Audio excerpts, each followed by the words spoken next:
Hey guys, welcome to a brand new video on my channel, Makes Movies. If you are new to this channel, this is basically where I talk to you guys about my passion for movies.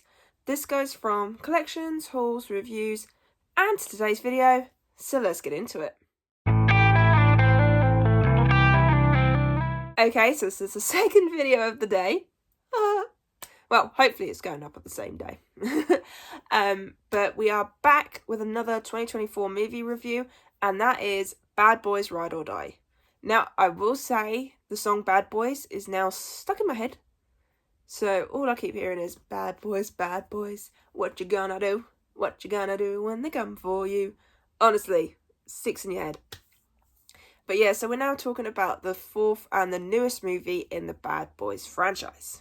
So just to give you a very basic plot summary, we are following Mike and Marcus. Things in Mike's life have changed for the better. And we're sort of kind of getting a bit of a role reversal in a sense. So with these films, the first three, Mike was the badass. He was the one that felt like he couldn't get hurt. Like, he was just the badass man of the pair. Then you had Marcus, who was our family man, you know. He was sort of like, didn't want to get hurt. He sort of like was taken aback by Mike, you know. He was sort of like the calm person. We go into this one and things have slightly changed in a way. Very weird. But straight off the bat, Martin Lawrence stole this film. I really enjoyed his role in this. So I'm not going to say any more on the plot. But yeah, like I said, Martin Lawrence stole the show. I think he did really well. I feel like with the first three movies, Will Smith was a bit more bigger in the film than Martin. I felt like Martin was a bit more of a... He was the comedic relief to Will Smith's badassness. Although Martin Lawrence did have a lot of badass scenes in those movies, he was more of the comedic relief. This time around, they've kind of changed it up a little bit, but Martin Lawrence is still the comedic relief. However, I feel like this film focused more on Marcus's character than Mike's, and that was actually kind of nice, because I do feel like the third one was more of a Mike story than it was a Marcus one. So I do like how they've made it fair and gone, right, well, Marcus will kind of be the focus in this fourth one. So we get some returning characters from the third one, especially the ammo group. There's only a couple of them that come back this time.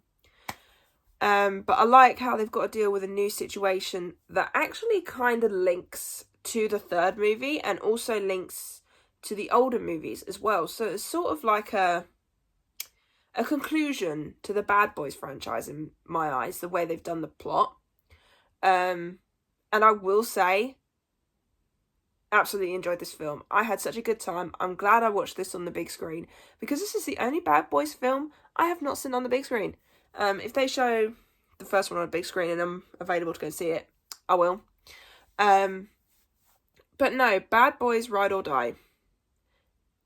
Absolutely amazing film. It was fun, entertaining. I will say, like I said in my review for the first two movies, the Bad Boys franchise is not really my go-to movies. Obviously, I've seen Bad Boys 1 quite a few times. It's not my go-to franchise to think, oh, you know what, I feel like watching this. I think these have all been hits. They have been absolutely amazing. And I'd say I'm glad I've got to see at least one of them in the cinema. And especially with some of the camera angles and camera shots they did in this movie, especially during the final fight scene. Oh my god, it was kind of similar to a shot that they did in Bad Boys 2. And it looked really good in that film as well. So I will say the Bad Boys films have such good camera angles, and even though it's not the same director for each movie, still it's still so action packed. It's fun and entertaining to watch. I will say I didn't see a certain thing happening, although now I look back at it, I can kind of see the hints that it would happen. But no, it was a fun movie, and I've just got to say, the character of Reggie did amazing in this film. There is like this one really badass scene, changed his character for life, I think. I could even hear someone that was sitting behind me, I could hear them going, "Go Reggie!" And I was just like, I was going, go Reggie, go on. So Reggie stole the show just for like 10 minutes and I loved it. But it was nice to see that difference with Martin Lawrence and Will Smith's characters. Although Will Smith does still have his badass moments, I still love the fact that they changed the dynamic up just that little bit in this film. But yeah, overall, a good film. A bit of a weird supernatural-esque kind of to it. No, what's the best way of explaining it? It has a little bit of an odd twist to it compared to the first two movies. Kind of like with the third one, which I didn't mention in the third review, but I'll mention it now. There's a bit of a supernatural tone to it in a sense. Not like visually or anything like that, but just a certain character they call a witch, and it's sort of like, okay. And then they also did something in this one. So I do feel a bit odd that those movies went that direction, but I like the way they did it in this one because it helped bring back a character. So I'll give them their dues on that one. That was that was a weird thing. But overall, fun, entertaining, really enjoyed it, and I will be adding this one to my collection. Bad Boys Ride or Die. Definitely would recommend people to watch this film. It might not be for everyone, so I'd maybe say if you like your action movies, go and see it on the big screen. If you're not too fussed, maybe wait until it comes on to streaming, or if you're happy to wait until it comes out on physical media, I'd say do it that way. But for me, I'm glad I got to see it on the big screen. So the final score for this film is an 8.5 out of 10. Like I said, pretty much this whole franchise has been pretty much 8 or 8.5. And that's a good thing, because for me to have an entire franchise where it's all the same score, or I feel the same way about it, is very rare for me. And it's kind of like Scream in that sense, where Scream is my go-to franchise. I absolutely love it. Bad Boys is another one of those franchises that does not have a bad sequel to it. It's fun and enjoyable. But what I will say is I hope that this is the last one, because I think how they ended it and how they wrapped things up, I think it's good.